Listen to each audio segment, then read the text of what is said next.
औज़ुबिल्लाहि मिनश्शैतानिर्रजीम बिस्मिल्लाहिर्रहमानिर्रहीम सल्लल्लाहु ताला अला हबीबिही मुहम्मदिन व आलिहि वसल्लम। अस्सलाम वालेकुम ख़वातीन व हज़रात। जैसे कि आप जानते हैं इत्तिसालुन नबी सल्लल्लाहु अलैहि वसल्लम हमारा लाइव सेशन एवरी थर्सडे रात 9 बजे होता है, जिसमें आप सब शामिल होते हैं। और अगर आप अभी तक शामिल नहीं हुए तो डिस्क्रिप्शन में हमारा व्हाट्सएप ग्रुप का लिंक है, आप उसको क्लिक करके हमें ज्वाइन कर सकते हैं। तो जनाब, हज़रत लूत अलैहिस्सलाम का किस्सा इस बार हमने शुरू किया था और फिर उस हवाले से आप सब ने अपना हासिल तफक्कुर भी पेश किया। आइए देखते हैं कि हज़रत लूत अलैहिस्सलाम के किस्से में चीदा पॉइंट्स क्या हैं। सबसे पहले तो हमने ये देखा और समझा कि हज़रत लूत अलैहिस्सलाम के वालिद उनके बचपन में ही आलम नासूत से आलम आराफ में मुंतकिल हो गए थे और हज़रत इब्राहीम अलैहिस्सलाम ने एक बेटे की तरह हज़रत लूत अलैहिस्सलाम की परवरिश की थी। और हज़रत इब्राहीम अलैहिस्सलाम पे जो सबसे पहले ईमान लाने वाले हैं उनमें हज़रत लूत अलैहिस्सलाम भी शामिल हैं। अब हम ये देखते हैं कि जब हज़रत लूत अलैहिस्सलाम की कौम की बात की जाती है तो दो इलाकों का नाम बहुत ज़्यादा देखने और सुनने में आता है, सदूम और अमूरा। तो ये वाक़े कहाँ पे थे? तो बताया जाता है कि शर्क़ उर्दन और फ़लस्तीन के दरमियान जहाँ बहर मुर्दार है, उसके किनारे जनूबी हिस्से में सरसब्ज़ व शादाब वादियाँ थीं और ऑब्वियसली यही वो इलाका था जो सदूम और अमूरा था। और अब आके ये भी बताया जाता है कि जो बहर मुर्दार है, जिसे बहर लूत भी कहा जाता है, जब अज़ाब आया था इन बस्तियों पे तो ये वही जगह थी जहाँ अब बहर मुर्दार मौजूद है। और अल्लाह ने इसको एक निशानी के तौर पे इबरत के लिए अभी तक बाकी रखा है कि लोग बाज आ जाएं और लोग समझें जानें कि जो कौम लूत जैसी बुराई में मुब्तला होते हैं उन पे अज़ाब किस तरह का आता है, उनको कैसे नीस्तो नाबूद कर दिया जाता है कि बस्ती को यूं उलट के रख दिया गया।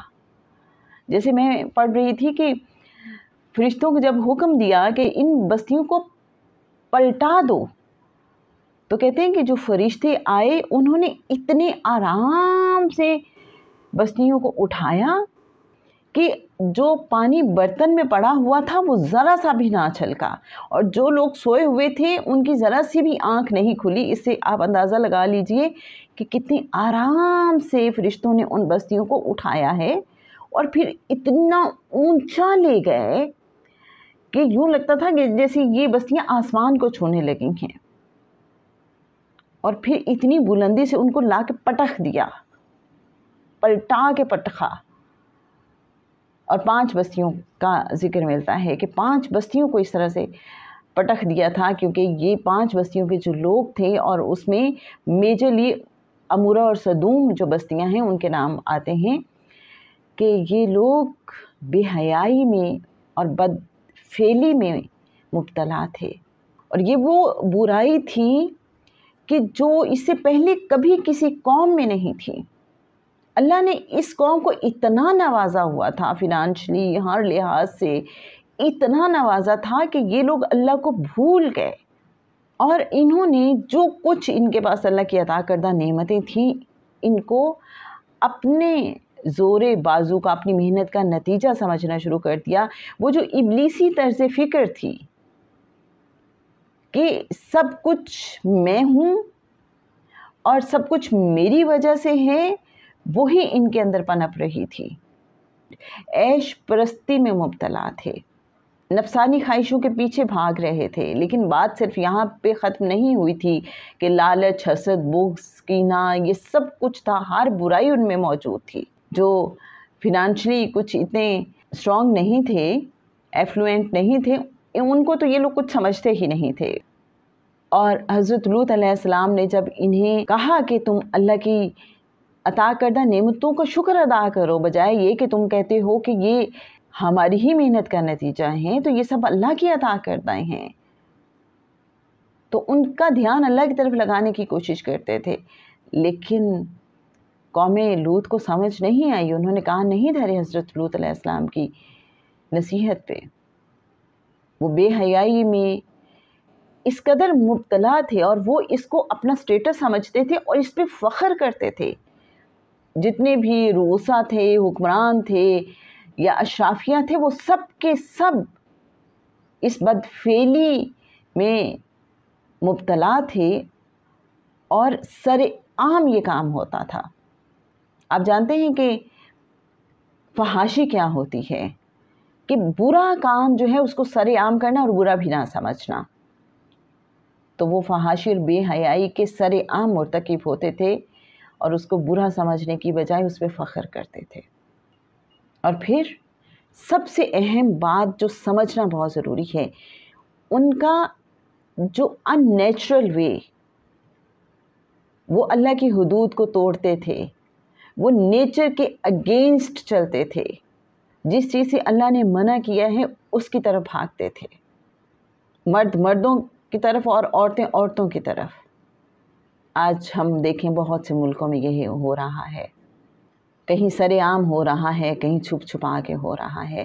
بہت سے معاشرے ایسے ہیں کہ جہاں اس چیز کو کچھ برا بھی نہیں سمجھا جاتا. لیکن کیسے اپنے نفوس کو پاکیزہ رکھا جائے، یہ جو بتا دیا گیا کہ عبرت کے لیے نشانیاں ہیں، یہ جو بستیوں کو ابھی تک رکھا گیا ہے وہاں پہ، تاکہ انسان یاد کرے، سوچے، عبرت پکڑے کہ جو بے حیائی کے کام کرتا ہے، جو نیچر کی وائلیشن کرتا ہے، جو فطرت کے خلاف چلتا ہے، اس کے ساتھ پھر کیا سلوک ہوتا ہے. ہمیں اس قصے میں یہ بھی سمجھ آتی ہے کہ حضرت ابراہیم علیہ السلام نے جب یہ سنا فرشتوں سے کہ وہ حضرت لوط علیہ السلام کی قوم کی طرف جا رہے ہیں ان کو تباہ کرنے کے لیے، تو حضرت ابراہیم علیہ السلام کو ایک دم سے فکر ہوئی ہے کہ وہاں تو اہل ایمان بھی موجود ہیں. تو یہ کنسرن بڑا اچھا ہے جو ہمیں سکھاتا ہے کہ جب بھی ہم کہیں پہ دیکھیں کہ کوئی عذاب نازل ہونے والا ہے یا کسی کے ساتھ اس کے اعمال کے مطابق ٹریٹمنٹ کیا جائے گا، تو ہم دیکھیں کہ وہاں پہ اچھے لوگ بھی ہیں، ان کے لیے ہم ایفرٹ کریں، ان کے لیے ہم دعا کریں، پریکٹیکل ایفرٹ بھی کریں، اور پھر اگر کہیں پہ سفارش کر سکتے ہیں تو وہ بھی کریں. یہ بھی ہمیں سمجھ آتی ہے کہ جو ایمان والے ہیں انہیں ہمیشہ سیف ایگزٹ مل جاتا ہے. جیسے ہم نے اس سے پہلے دیکھا حضرت نوح علیہ السلام کے قصے میں، حضرت ہود علیہ السلام کے قصے میں، حضرت سمود علیہ السلام کے قصے میں، کہ جو نافرمان تھے ان پہ عذاب آتا ہے اور جو ایمان والے ہوتے ہیں ان کو ہمیشہ سیف ایگزٹ مل جاتا ہے. جیسے پھر یہاں فرشتوں نے بتا دیا حضرت لوط علیہ السلام کو کہ انہیں سیف ایگزٹ کے لیے کیا کرنا ہوگا، کہ وہ صبح ہونے سے پہلے اپنے ایمان والے ساتھیوں کے ساتھ اس بستی سے روانہ ہو جائیں اور پلٹ کے نہ دیکھیں. اور صبح ہوتے ہی پھر اس بستی پہ تباہی آ گئی، اور صبح ہونے سے پہلے حضرت لوط علیہ السلام اپنی قوم کے ہمراہ وہاں سے نکل گئے. تو یہ ہمیں بتایا جاتا ہے کہ اگر آپ اللہ کی راہ پہ ہیں، اگر آپ حق کی راہ پہ ہیں، تو اللہ آپ کی حفاظت کرے گا اور آپ کو راستہ بھی سجھا دے گا کہ آپ نے اس میں سے نکلنا کیسے ہے، عذاب سے دور کیسے پھر اللہ پاک رکھ لیتا ہے اپنے پیارے بندوں کو، اپنے ایمان والوں کو. حضرت لوط علیہ السلام کے قصے میں ایک اور ہمیں بات سمجھ آتی ہے کہ مہمانوں کی عزت و تکریم کس حد تک کی جاتی ہے. اب آپ یہ دیکھیے کہ جب حضرت لوط علیہ السلام کے گھر وہ فرشتے نوجوانوں کی صورت آئے ہیں اور بڑا ملکوتی حسن ہے، اور انہیں ایک دم سے فکر پڑ گئی، کیونکہ وہ جانتے ہیں کہ ان کی جو بستی کے لوگ ہیں وہ کس طرح کی برائیوں میں مبتلا ہیں. تو انہیں امیڈیٹلی اپنے مہمانوں کی حفاظت کی فکر ہوئی، اور پھر انہوں نے آخری حد تک حفاظت کی ہے اپنے مہمانوں کی. اور یہاں یہ بھی سمجھ آتی ہے کہ جو لوگ پھر نافرمانی پہ مصر ہوتے ہیں، سرکشی چھوڑتے ہی نہیں ہیں، جیسے حضرت لوط علیہ السلام کی قوم کے افراد اب حضرت لوط علیہ السلام کے گھر کے دروازے پہ پہنچ گئے ہیں، اور یہ خبر لیک کرنے والی کون ہے؟ حضرت لوط علیہ السلام کی بیوی. اس سے سمجھ یہ آتی ہے کہ جو اللہ کے مقربین ہوتے ہیں انہیں بھی اپنے ہی قریبی لوگوں کے ذریعے کس کس طرح کی آزمائشوں سے گزرنا پڑتا ہے، کہ وہ جو گھر کی فرد ہے اسی کی وجہ سے ایک انسیکیورٹی پیدا ہو گئی ہے کہ اس نے بستی والوں کو بتا دیا کہ ہمارے گھر تو بڑے खूबसूरत नौजवान आए हुए हैं। सब के सब इकट्ठे हो गए हज़रत लूत अलैहिस्सलाम के दरवाज़े पे, और वो अब चाहते हैं कि इनको हमारे हवाले कर दिया जाए ताकि हम इनके साथ भी वही बदफेली करें। हज़रत लूत अलैहिस्सलाम को अब फ़िक्र हो रही है कि किस तरह से मैं अपने मेहमानों को बचाऊं, क्योंकि अभी तक उन्हें ये नहीं अंदाज़ा कि ये असल में फ़रिश्ते हैं। वहाँ पे फ़रिश्ते बढ़ के स्टैंड लेते हैं। वो जो बाहर दरवाज़े को ज़ोर लगा रहे हैं, दरवाज़ा तोड़ना चाह रहे हैं, उनकी आंखें मिटा दी जाती हैं, उनको अंधा कर दिया जाता है।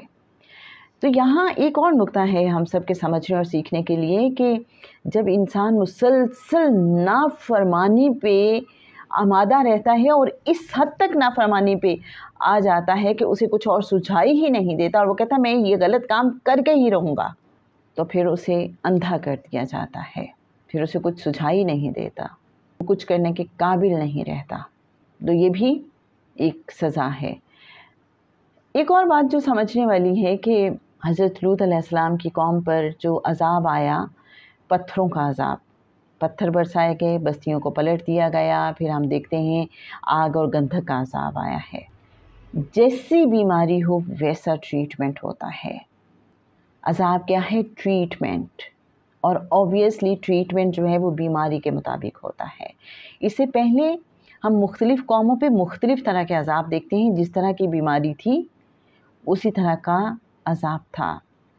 अब यहाँ इनको निस्तो नाबूद करना ज़रूरी है, इनको सिरे से ख़त्म करना ज़रूरी है।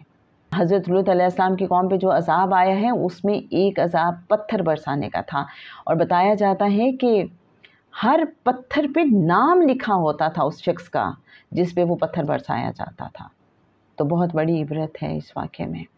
हज़रत इमाम हुसैन अलैहिस्सलाम का कौल मुझे याद आता है कि मोमिन वो है जिसकी खलवत भी जलवत की तरह पाकीज़ा हो, और जो लोग फिर अल्लाह ऐलान बुराइयां कर रहे हैं तो वो तो अल्लाह को एक तरह से चैलेंज कर रहे होते हैं कि हमें कोई फ़र्क ही नहीं पड़ता। वो तो बेशर्मी का मुजाहरा कर रहे होते हैं, वो तो अकड़ रहे होते हैं, गलत भी करते हैं और अकड़ते भी हैं, अपनी गलती को गलती नहीं समझते, अपने बुरे काम को बुरा नहीं समझते। कौम लूत तो उस पर फ़ख्र करती थी, उसको स्टेटस सिंबल समझती थी। तो आज हमें अपने अंदर भी झांकना है और अपने आसपास भी देखना है कि कहीं हमारी ज़िंदगी में तो कुछ ऐसे काम और आमाल नहीं हैं कि जो गलत हैं और हम अपने गलत को जस्टिफाई करने की कोशिश कर रहे होते हैं। क्योंकि जब इंसान जस्टिफाई करने की कोशिश करता है तो वो तौबा की तरफ नहीं आता, और जब तौबा की तरफ नहीं आता तो फिर मामलात बिगड़ते चले जाते हैं। फिर अंदर का उजाला हो या बाहर की रोशनी वो कम होती चली जाती है। फिर वही होता है जो हज़रत लूत अलैहिस्सलाम के दरवाज़े पे आने वालों के साथ हुआ था कि उन्हें अंधा कर दिया गया था। हम सबको मिलजुल के सोचना है और अपनी ज़िंदगी को मज़ीद पाकीज़ा और बेहतर बनाने की कोशिश करनी है। अल्लाहुम्मा सल्ली अला सय्यदिना व मौलाना मुहम्मदिन मादिनिल जूदी वल करम व अला आलिहि व बारिक वसल्लम।